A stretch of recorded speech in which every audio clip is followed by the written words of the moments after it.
అపోస్తలులు విత్తారు.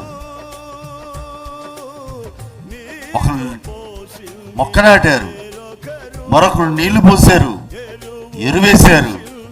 ఈ రోజున ఈ మహిమ కలిగిన పరిచర్య మన చేతికి అందింది. దేవునికి స్తోత్ర కదా.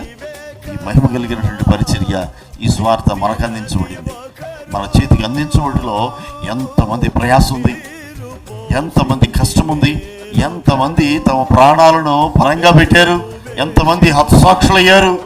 ఈరోజు నీవు నేను రక్షణ పొంది ఆయన సన్నిధిలో ఉన్నాము అంటే మన కొరకు ఎంతమంది కన్నీరు కార్చి ఉంటారు. ఎవరో కన్నీరు కార్చకుండానే, మన కోసం ఎవరు ప్రార్థించకుండానే మనం ఇక్కడికి వచ్చి నుంచున్నామా? ఇక్కడికి వచ్చి మాట్లాడామా? లేదే. మనం ఈ రోజున ఇక్కడ ఉన్నామంటే దీని వెనక ఎంతోమంది ప్రయాసం ఉంది, కన్నీరు ఉంది, కష్టం ఉంది. స్వార్థ ప్రకటించారు, నిద్రాహారాలు మానారు, కడుపు కట్టుకున్నారు. నేనంటాను, వాళ్ళు చేశారు, మనం రక్షణ పొందాం. మనం చేద్దాం, మరొక నూతనమైన తరాన్ని తయారు చేద్దాం. దేవునికి స్తోత్ర.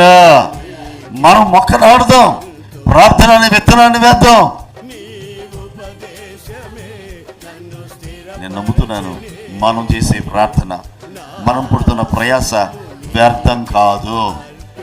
నిశ్చయంగా దేవుడు అనేక మంది పురుషులను సమూహముగా ఇవ్వబోతున్నాడు.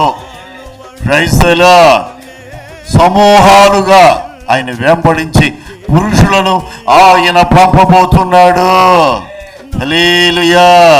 ఇదే విశ్వాసంతో విత్తనాలు విత్తుదాం. ఇదే విశ్వాసంతో ప్రభుని నమ్మకంగా వెంబడిద్దాం. ప్రభు తన కృప మన వెంట ఉంచునుగాక.